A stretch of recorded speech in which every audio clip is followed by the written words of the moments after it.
Welcome everybody. My name is Professor Colin Kestel and I'm the Deputy Dean of Learning and Teaching for the School of Engineering. And I'm here today to welcome you to what's next, basically what's next in engineering, and talk about our master's degrees. I'd like to start off by welcoming you, Womenjeka, and on behalf of myself and RMIT University, I'd like to acknowledge the people of the Woiwurrung and the Boonwurrung language groups of the Eastern Kulin Nations, on whose unceded lands we conduct the business of the university. In the current situation, however, we find ourselves spread far and wide. I, for example, am working from Adelaide at the moment, so I'd also like to acknowledge the original owners of the Adelaide Plains, the Kaurna people. In fact, I acknowledge broadly all of the traditional landowners of Australia, all of whom never surrendered their land, but had it taken from them. I give respects to today's elders, their ancestors, and the emerging leaders of the next generation and the generations to come. So welcome. Now, this webinar is being recorded and it will be sent via email.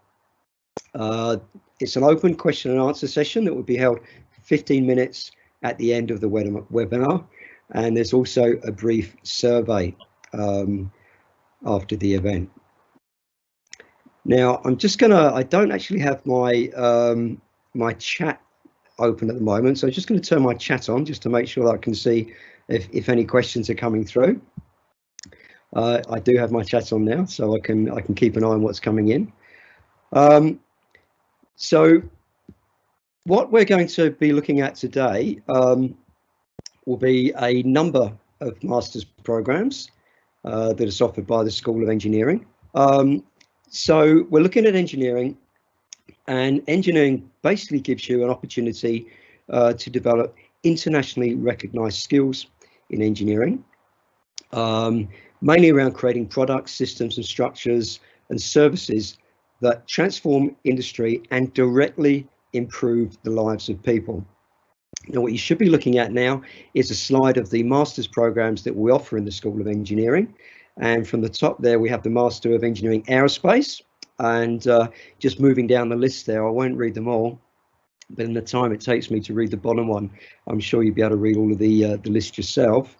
We have the Master of Telecoms at the bottom of the list there. So you can see that we've got a very diverse offering of Masters of Engineering, and this is appealing to a variety of students for a variety of different reasons, obviously regarding the specialisation, but the Masters takes you beyond that of an undergraduate student. So it takes you beyond the level of understanding that you'd expect from an undergraduate graduate. So this is an opportunity to really get a deeper level of specialisation, and it's something that we believe that you might find attractive, as you're finding it harder to get about these days as we're still in lockdown and restricted access. So certainly hoping that this is appealing to people who want to make very productive use of this time while many of us are in lockdown. One of the things that's going to be coming out of today as well is the fact, perhaps not so well advertised fact, that many graduates of a Bachelor of Engineering can do one of these masters in just 1 year. So we call them a 4+1. So hopefully that will become very apparent by the end of this presentation. It's only actually, if you've already got an engineering degree, it's potentially only 1 more year to masters. So I want to give you some quick course facts now, and this is spread over a couple of slides. And just looking across the columns, you can see the variety of degrees there, the titles of the degrees. From the left, Master of Engineering Aerospace, to the right, Master of Engineering Environmental Engineering. And the rows are explaining essentially the full-time duration, the part-time duration, and the campus of where it's undertaken. But of course, a lot of the teaching at the moment is done online. Just looking at the second of those two slides, we're looking from left to right of the Master of Engineering, International Automotive Engineering. Across to the right-hand side, the Master of Engineering, Telecoms and Network Engineering. And you can see pretty much a pattern there between across both slides, that the full-time duration is typically 2 years, part-time typically 4 years. But if you have the relevant bachelor's degree, that can significantly reduce down to a 1 year full-time by applying the recognised credit, recognition of prior learning. So why would you choose RMIT? Why not any other university? Well, I chose RMIT actually only 4 years ago. I was at another university, and I've been with RMIT for 4 years now. And I must, obviously I'm biased, but I genuinely and sincerely believe RMIT to be one of the best universities in Australia, if not the best, in terms of practical hands-on learning. We have a very authentic approach to our teaching. We're very conscious of the fact that these qualifications ultimately are there to get you jobs. So we have a very, very authentic flavour, very hands-on and direct professional experience in the degrees that we teach. We're also extremely well connected with industry, and I've seen that firsthand with all of the industry advisory committees that I've presided over. We've got numerous here in Australia, and we've also got numerous industry advisory committees on our offshore campuses as well.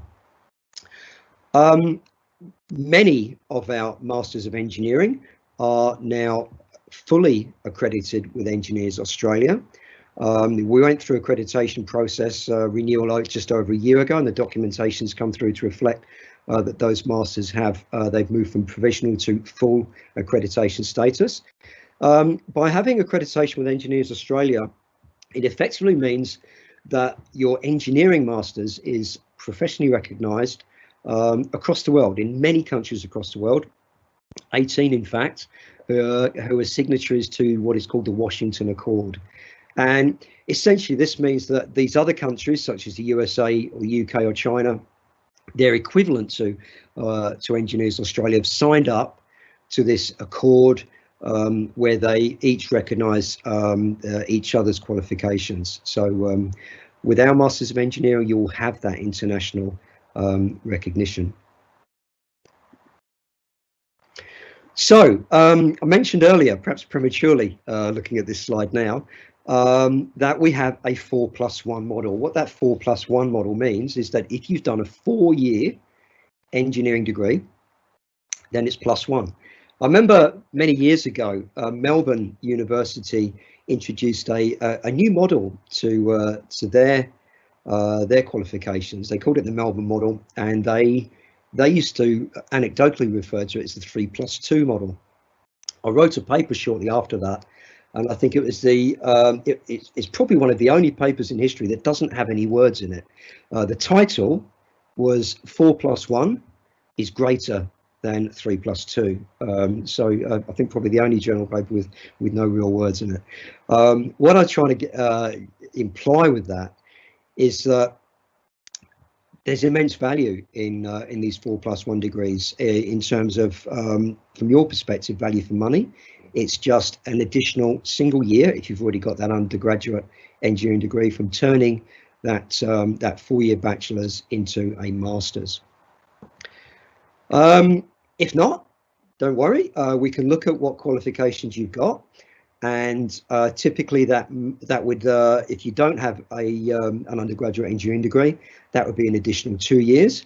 But again, you know, there's case by case status. Some students have some quite peculiar circumstance, and we take all of that into account along the way as we're evaluating your application. So the other thing to think about when you're choosing your university are the facilities. And I remember 4 years ago when I first came to RMIT, when I accepted the position, I was absolutely blown away by the facilities at RMIT. The Advanced Manufacturing Precinct, or AMP as it's colloquially known as, over in Colton, is absolutely amazing. The CNC stuff there, the advanced 3D printers, it's world leading. We've got some incredible high voltage laboratories as well, and some amazing light and heavy substructures labs. In fact, in all of our disciplines, we've got numerous discipline specific laboratories that really let the students experience the practical side, the authentic, the real side of engineering. So just moving on to the next slide. Once you've, I suppose, found the speciality that you want to pursue, you'll be able to work with leaders in the field of civil, mechanical, automotive, environmental engineering, and more. A postgraduate engineering degree is a real enabler. And as I said, the majority of ours are recognised by Engineers Australia. If you need to know which ones, all you have to do is ask. And they enable you to, as I said earlier, take what you learn from an undergraduate degree to that next level. You deepen your expertise in a chosen field, and it provides evidence to potential employers that you have that increased depth of expertise in your chosen field. You acquire more knowledge, you acquire more experience in those areas of specialised engineering. And it gives you more opportunities as well, I suppose, to keep up to date with the latest technologies, and indeed introduce you to newer technologies at a deeper level than would normally be exposed. You'd normally be exposed as undergraduates. So in short, it really does enhance your career prospects by gaining a master's degree. Look, I think that's it for me for the time being. So I'm going to move on, and I'm going to introduce you now to one of the school's, we've actually got two of the school's favourite program managers with us today. We've got Sarah and we've got Lucy, but I think Sarah's the first cab off the rank. So good, thank you. You nodded your head there, Sarah. So I'm gonna mute myself now. I'm gonna hand over the microphone to Sarah. So over to you, Sarah. Thank you. Thank you very much, Colin. Good afternoon, everyone. My name is Sarah Moritpur, Program Manager of Master of Civil Engineering at RMIT. Of course, Colin provided great information about Master of Engineering programs at RMIT, the pathways, the accreditations, and the benefits our graduates can get from master's studies at RMIT. I will focus on Master of Civil Engineering in particular. In Master of Civil Engineering, we focus on project-based learning. In this program, normally we try our best to for our students to become familiar with advanced knowledge and skills, popular software packages which are needed by the industry, the current needs of the industry. Luckily, in our discipline, our academics are have very strong connections with the industry, with different industries within civil engineering, in structures, geotechnics, transport, and infrastructure.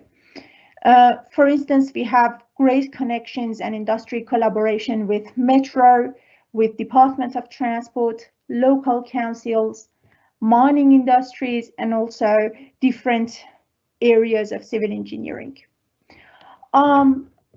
Similar to any other master's program, we have the research project in the second year for our students. This provides actually our students with the opportunity to do some work integrated learning, and majority of our master's students are doing their master's research project, working on industry-based projects. Industry-based projects on different areas, again, geotechnical and mining, road safety, transport, infrastructure, monitoring, maintenance, which are very hot topics in the field of civil engineering. As mentioned by Colin, our program was accredited by Engineers Australia, which means our students can become member of Engineers Australia. The degree they receive will be recognized within Australia and also internationally in any country on the Washington Accord system. In the past years, we had a very healthy employment rate in civil engineering. Our graduates have been very successful in finding job opportunities in different areas of civil engineering, changing from structures to geotechnics, transport, and infrastructure. And based on the record, we have very successful students either finding a job before graduating or just after graduating from their degree and they join the industry. This is very brief information about civil engineering, and of course, I will be happy to take any question afterwards. This is all from me. I will pass it on to Lucy to continue with her presentation. Thank you. So I'm Lucy Lunevich, Program Manager of Master of Engineering Management Program. So this program prepares students for leadership opportunities, mostly in engineering or technology-based organizations or businesses, or all different cooperation enterprises, and including digital, in fact.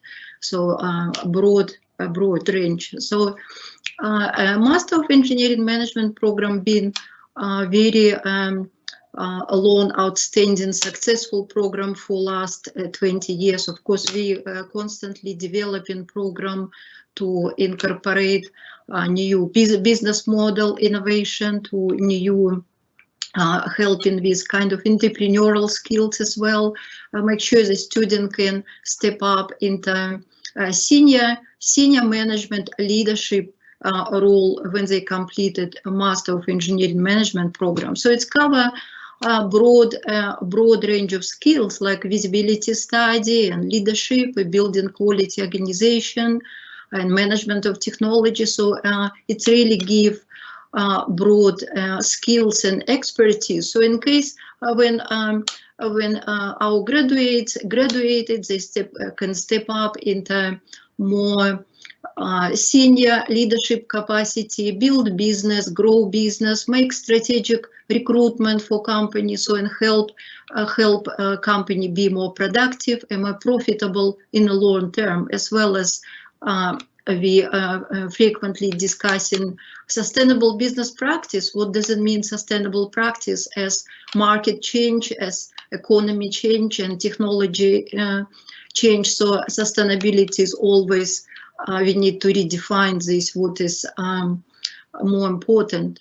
So if we can move on next slide, I will also discuss some roles and responsibilities. So if we can see this very broad skills businesses demanding from engineering managers, from leaders, from senior manager. You can see from general management skills to advanced project management, quality management training, again, secure strategic opportunities, business development, strategic planning. So all of these topics we usually cover in our courses, and of course program based on engaging discussion with students. So we have a lot of discussion in usually in classes, or currently we deliver program online, so it's a continuous same discussion. So engaging discussion with students,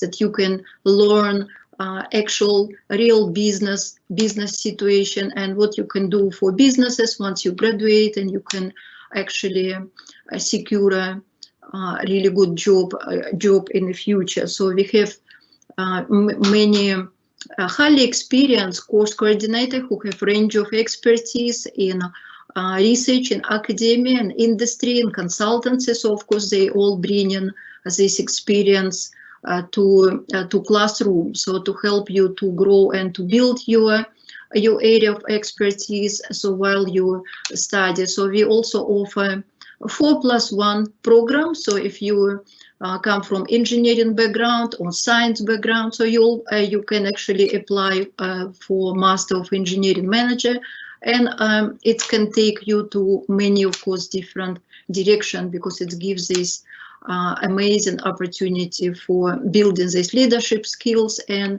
developing a future organization. So I don't know if we have next slide. So I think we have still next slide with industry connection. So I just would like, so this is some sectors for employment opportunities. So we can see from defense to, agriculture, resource sector. Resource sector is very strong connected to this program. Management, chemical, manufacturing, again, education industry. So frequently engineering manager not involved only in business development, but also research and training and management of kind of facilities. So it's really, really broad skills engineering management program offer. So, and next slide is some companies which we constantly developing internship, and of course promoting our student, and student of course graduate. Many of our graduates successfully work for these businesses. So I think it's all from me. So if you have any questions, so I'm very happy to answer all your questions. So in fact, you also can contact me through website. We obviously can offer individual consultation as well to help you with your career goal, with your professional development.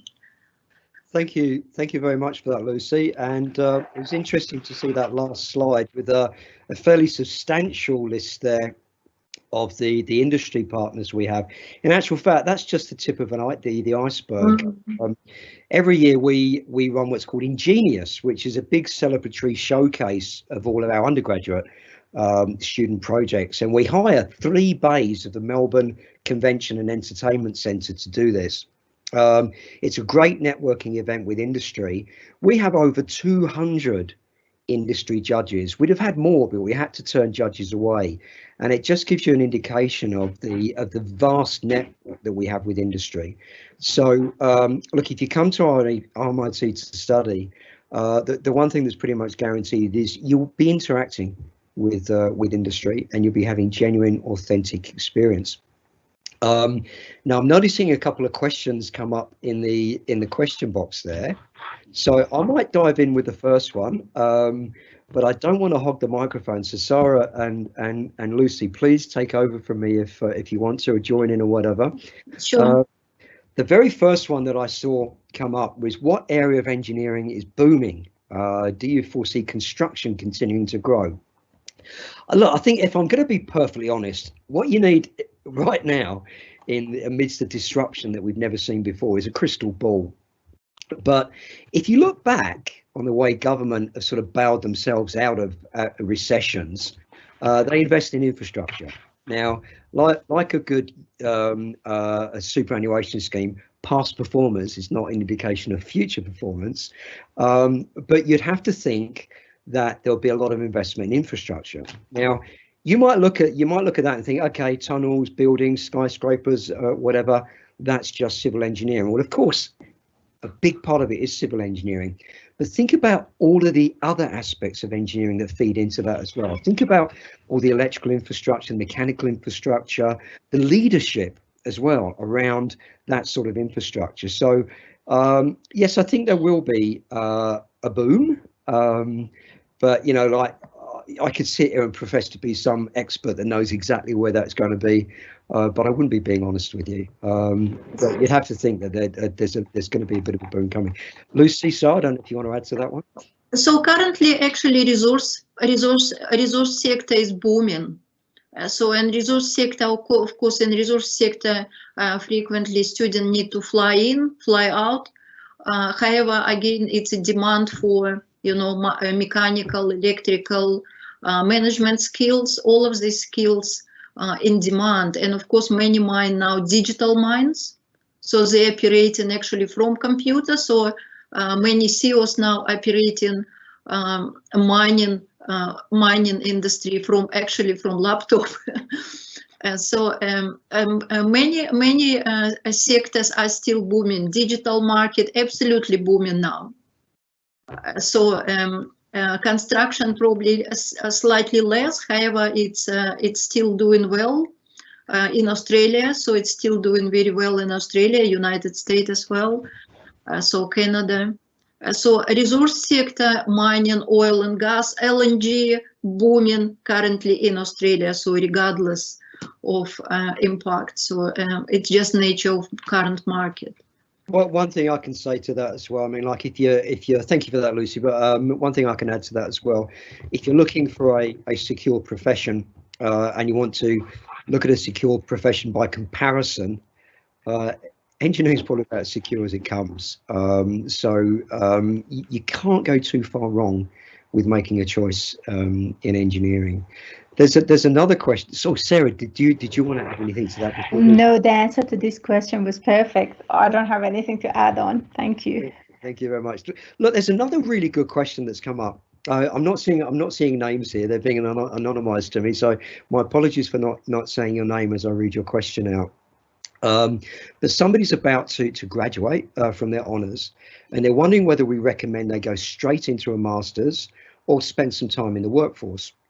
That's a really good question, and I think it comes down to opportunity.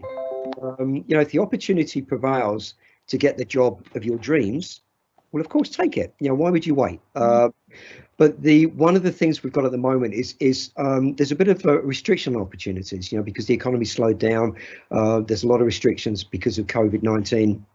So if the opportunities to get that job of your dreams are not coming up, then it's a great way to spend your time while those opportunities sort of start permeating to the top again. So again, I think it depends on the opportunities that are coming. If you've got the time, well, why not do a master's? So, yeah. And also, may I add on? Of course, as Colin mentioned, it's a personal choice. And if you have a great opportunity, of course, in the industry, you can grab. But while you are waiting for the opportunities to come through, of course, the job market is getting competitive. Having a master's degree is always a bonus point when you have advanced technical knowledge and skills. And also, we have this option of 4+1 program, that equation. So you spend only 1 year. Now that you have the momentum, you are still studying, you are in the mode of studies. Why not spending another 1 year? Absolutely. Advancing your skills and profession. Absolutely. I can talk to this a little bit as well. So I'm obviously a current student, but I was working in sort of the manufacturing industry, and that kind of spurred my passion to sort of learn more about it. So it was kind of, the industry experience was really good in the sense that I could sort of now pinpoint what I wanted to continue studying. But that being said, now is like such a good time to be studying with sort of not a great job market and a lot of time on your hands. You got a lot of time to study, so it's a perfect time. Absolutely. Thank you, Ryan. Thank you.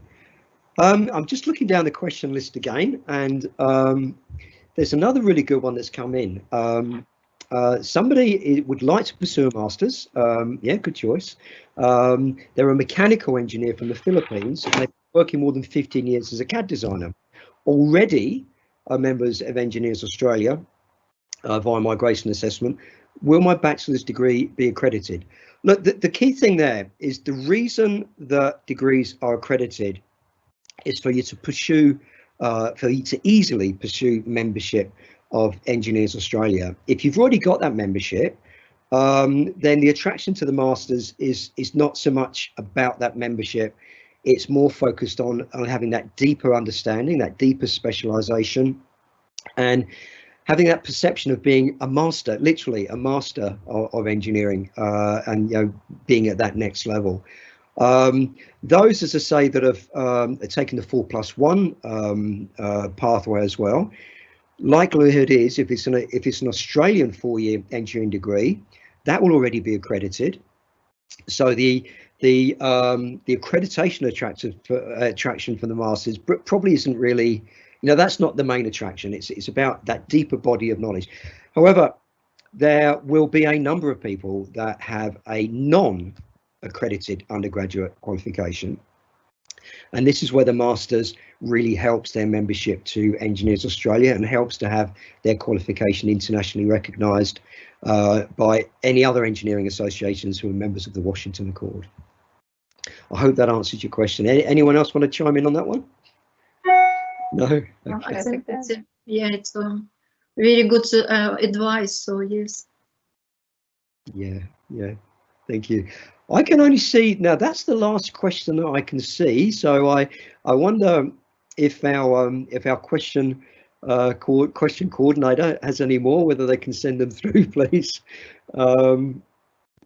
I can see one here directed at me, which was what were the things that made me consider studying my master's at RMIT? And I guess there's a few things. So I specifically looked at the courses available within the manufacturing masters, and they did. I'm quite interested in additive manufacturing specifically, so they had a fair bit of coursework related to that, but then other things that could sort of support that field. But also the fact that they had Commonwealth supported places made the sort of decision much easier, so I don't have to wear sort of that full cost straight up. And then there was, sorry, one other question there, which was for Colin, but I can kind of speak to it. What was the average number of contact hours? And so contact hours and self-directed study per week. For me personally, from experience, so currently about 12 hours of contact a week over sort of, I'm doing full time, so four subjects, and then sort of 4 to 6 hours for each subject outside of contact hours. So getting to about 36 hours a week of sort of contact hours and personal study. For a full-time student. Yeah. That's a great indicator. Yeah. So I can see we have another question is coming up. What is different between a Master of Engineering Management program and MBA? So it's excellent question. In fact, we're getting this question all the times. So two programs complementing, actually they one program complement to other programs. So they have some similarity, but also fundamental difference in terms of Master of Engineering Management, focusing specifically on technology, on engineering science aspect of investment and management for technology-based organizations. So usually MBA program give you skills of manage financial risk, manage kind of organizational risk, but not so much of create kind of best value for a stakeholder. So which is engineering management program is specifically focusing on really on technology and engineering aspect as well as science. So what frequently our graduates after completion of Master of Engineering Management program, after a few years they decided to study Master of Business Administration and opposite. So sometimes we get in students who already completed Master of Business Administration and decided to enroll Master of Engineering Management to expand skills and capacity, and especially in terms of making decision. So decision-making process, so which is again a senior manager have lots of responsibility to consider different data and market condition and so on, make this strategic decision. So two programs obviously complementing, but again they're slightly different. So some question I can see, Sarah, and for myself, can you tell us about your experience and women and engineering? Oh, that's a good question. It's a question.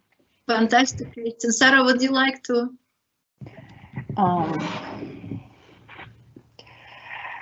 Yeah, of course. nowadays we receive lots of support as female engineers, which was not available in the past. I'm coming from an engineering background. Actually, my mother is also an engineer, so I never thought of any other job for a woman rather than an engineer. But when I started my bachelor studies, I saw lots of barriers for female engineers, for female students in engineering. But when I compare that time with now, there are lots of support for female students as students in the engineering degree in engineering programs, and also after graduations there are lots of support and there are lots of opportunities for women in engineering. So now it's a good time to say engineering is not a still, for some engineering programs we have male dominant environments, but it is not a job only for men. We have many successful women in engineering, many successful female students in engineering, and the support grows. And I'm very happy to see that as a female academic in engineering.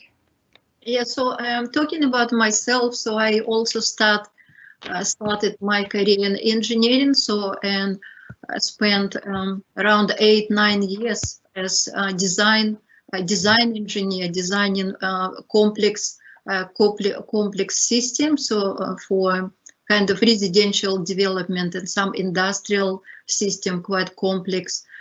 So I never was actually think about difference between male and female. I just was enjoying what I was doing. So it was really great skills to have, and I saw result of my work. So it was really was enjoyable time. So I kind of didn't really think about is it for men or for women. I just loved what I was doing.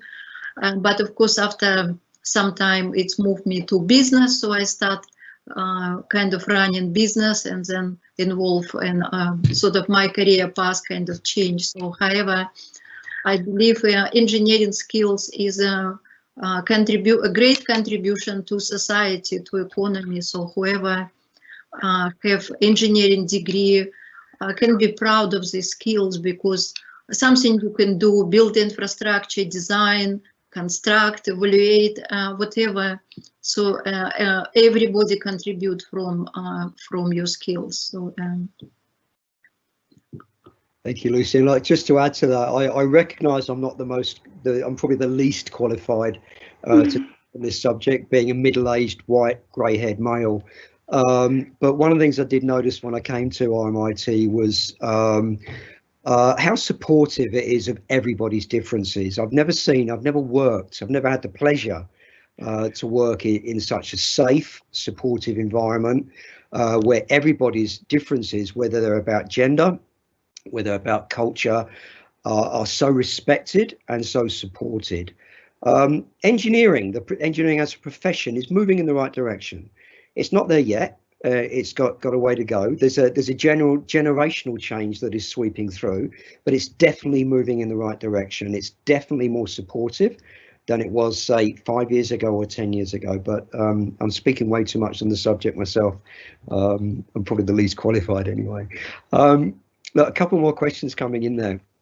Well, this one looks like it's directed to me. Will a master's degree fast track my progress to a management role? Look, it might give you a first-class train ticket. I mean, people compare qualifications to a ticket, and you might see the masters as a first-class ticket compared to a cabin class ticket. The fast track of your career, truthfully, it's down to you. The masters will open doors. It will open more doors for you.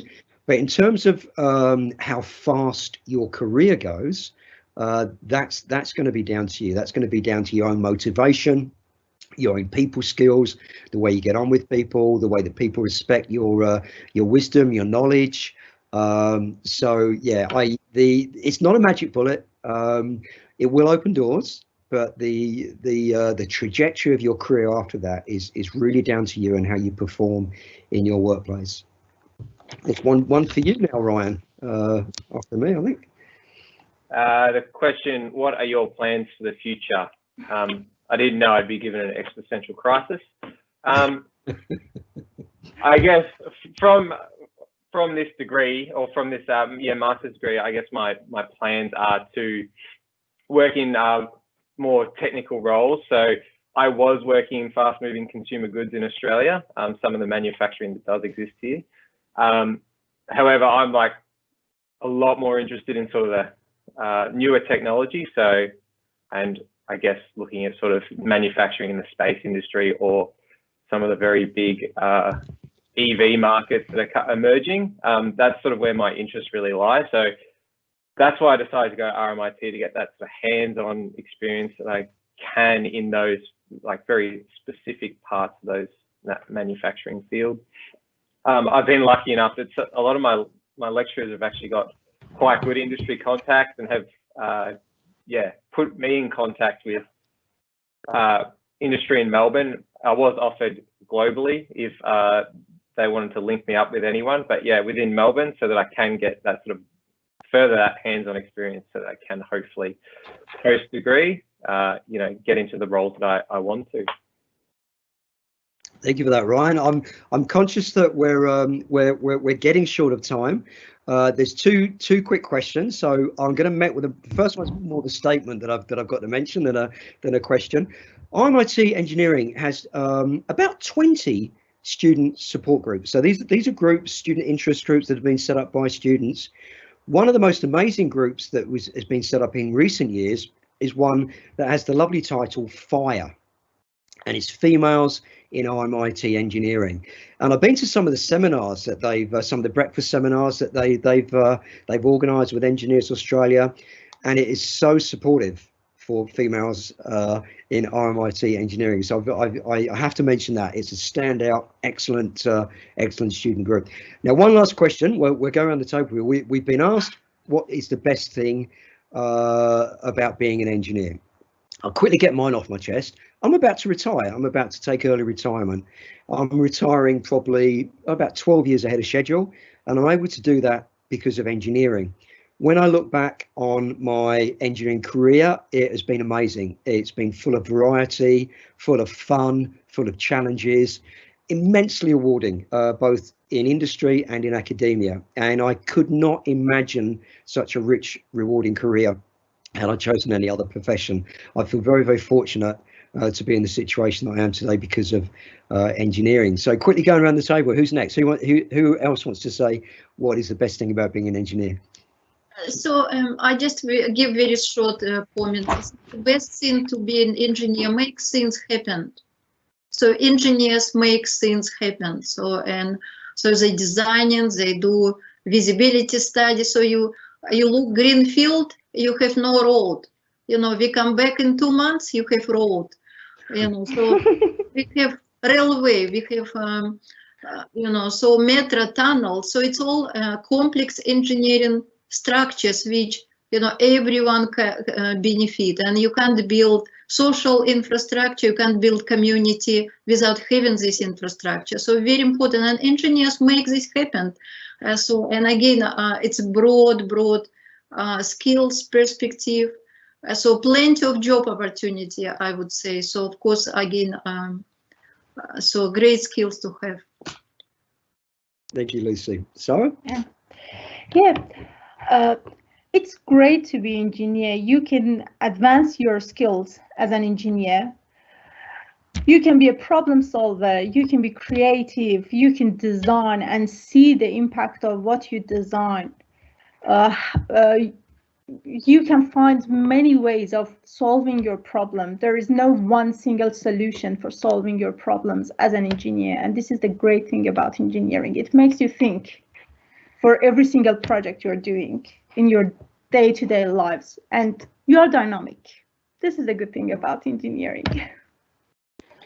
Ryan, what about yourself?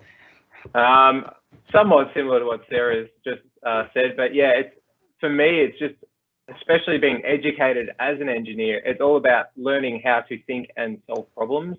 So this extends even just past in a professional sense, just in a personal sense. It just gives you sort of the mechanisms to solve problems in your life, but also professionally. Yeah. So yeah, it's all about problem solving, and you can see that by the jobs that engineers go into. You never in, like, not many engineers stay in exactly the same position or exactly the same industry. They move because those that problem solving skill is just so transferable to so many different areas. Absolutely, absolutely. And it's not, I think it's not just what engineers do, but it's the effect they have on so many people's lives as well. Engineers change people's lives for the better. So yeah, totally agree with all of you. And yeah, now I'm not seeing any other questions coming through. I can see what the time is. So I guess that's about where we wrap it up. So I'm going to say thank you so much to our panel, to Lucy, to Ryan, and to Sarah. And I'm going to shout out a couple of thank yous behind the scenes as well to the people invisible to you right now who have painstakingly put this together. So thank you to the people behind the scenes as well, and make the right decision. But hopefully that decision will be that you come to RMIT and join us. Thank you. Bye-bye. Thank you. Thank you. And have a very nice evening.